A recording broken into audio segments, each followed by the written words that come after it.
ہر قسم کی حمد اللہ ہی کے لیے ہے. درود و سلام نازل ہو سید اول و آخرین پر جو رحمت للعالمین بنا کر بھیجے گئے. اور میں گواہی دیتا ہوں کہ ایک اللہ کے سوا کوئی معبود برحق نہیں، اس کا کوئی شریک نہیں، اور میں گواہی دیتا ہوں کہ محمد اس کے بندے رسول ہیں جو نماز پڑھنے، قیام کرنے، حج کرنے اور روزہ رکھنے والوں میں سب سے بہتر ہیں. اللہ نے آپ کو آسان حنیفیت کے ساتھ بھیجا اور آپ نے اپنے رب کا پیغام کما حق کو پہنچا دیا، اور بشارت دینے والا، ڈرانے والا، اور اللہ کے حکم سے اللہ کی طرف دعوت دینے والا اور روشن چراغ بن کر بندوں پر حجت قائم کر دی. اللہ کا درود و سلام نازل ہو آپ پر، آپ کے پاکیزہ اہل خانہ پر، آپ کی بیویوں امہات المؤمنین پر، اور ان لوگوں پر جو تا قیامت ان کا اچھی طرح اتباع کرے اور اللہ بہت سلامتی نازل فرمائے. اما بعد، سب سے اچھی بات اللہ کی کتاب ہے اور سب سے بہتر طریقہ محمد صلی اللہ علیہ وسلم کا طریقہ ہے. سب سے بری چیز نئی گھڑی گئی چیز ہے، اور ہر نئی گھڑی گئی چیز بدعت ہے، اور ہر بدعت گمراہی ہے. آپ سب خلوت و جلوت، غضب اور خوشی میں اللہ کا تقوی لازم پکڑے. اللہ کا فرمان ہے اللہ سے ڈرتے رہو اے عقل مندو تاکہ تم کامیاب ہو.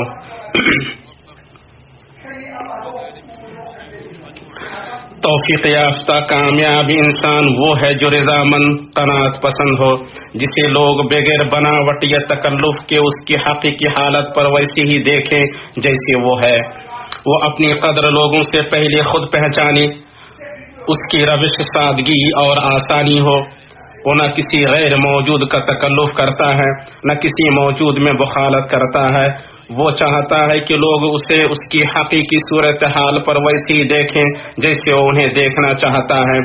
آپ اسے نہ کن ذہن پائیں گے کہ ذہانت کا تکلف کرے، نہ بخیل پائیں گے کہ سخاوت کا تکلف کرے، اور نہ فقیر پائیں گے کہ مالداری کا تکلف کرے. وہ اپنی چادر کے بقدر اپنے پیر پھیلاتا ہے اور اپنے پاس جو موجود ہے اسے کھاتا ہے، کیونکہ تکلف تصنع ہے اور حقیقت کے خلاف رویے کا اظہار ہے. جسے وہ مقدار بے نیاز نہ کر سکے جو اس کے لیے کافی ہو، اسے دنیا کی تمام چیزیں بے نیاز نہیں کر سکتی. ابن المنذر نے کہا تکلف کرنے والے کی 3 علامتیں ہیں کہ وہ اپنے سے اوپر انسان سے بھڑ جاتا ہے، جو حاصل نہیں کر سکتا ہے اس کو پانے کا دعویٰ کرتا ہے، اور جو نہیں جانتا ہے وہ کہتا پھرتا ہے. اللہ کے بندو، تکلف کا لفظ بدیہی طور پر اپنے سننے والے کو باور کراتا ہے کہ یہ حد معتاد سے نکلنا اور ایسی چیز کی طلب میں مبالغہ کرنا ہے جو کٹھن اور مشکل ہو اور جو اس کی نہ ہو یا اس کے بس میں نہ ہو. یہ ادب نبوی اور معتبر وسطیت سے نکلنا ہے. نبی صلی اللہ علیہ وسلم نے جو کہ اللہ کے بندوں میں سب سے بہتر، سب سے کریم، سب سے فیاض اور سب سے بہادر ہیں، نہ کبھی تکلف کیا اور نہ کبھی تصنع، یہاں تک کہ اپنی دعوت اور اپنے رب کا پیغام پہنچانے میں بھی ایسے نہیں تھی، تو پھر آپ کی عادات اور اخلاق کے کیا کہنے. یہی وہ ہستی ہے جس سے اس کے رب نے فرمایا کہہ دیجئے کہ میں تم سے اس پر کوئی بدلہ طلب نہیں کرتا اور نہ میں تکلف کرنے والوں میں سے ہوں، یعنی ان تصنع کرنے والوں میں سے نہیں ہوں جو ایسی چیز سے آراستہ ہونے کا دعویٰ کریں جس کے وہ اہل نہیں. بحیثیت بشیر و نذیر آپ کو سب سے زیادہ بلند ترین چیزوں کے ساتھ بھیجا گیا ہے. ان میں سے یہ ہے کہ آپ لوگوں تک یہ پیغام پہنچا دیں کہ اللہ کسی نفس کو اتنا ہی مکلف کرتا ہے جتنا اس کے بس میں ہے، اس لیے اس نے انہیں اس بات کا مکلف نہیں بنایا ہے جس کی وہ طاقت نہیں رکھتے ہیں، بلکہ وہ تو تحفہ کی ہوئی رحمت اور نوازی گئی نعمت ہے، اور پاکیزہ اللہ کا فرمان ہے، اور پاکیزہ چیزوں کو حلال بتاتے ہیں اور گندی چیزوں کو ان پر حرام فرماتے ہیں، اور ان لوگوں پر جو بوجھ اور طوق تھے ان کو دور کرتے ہیں.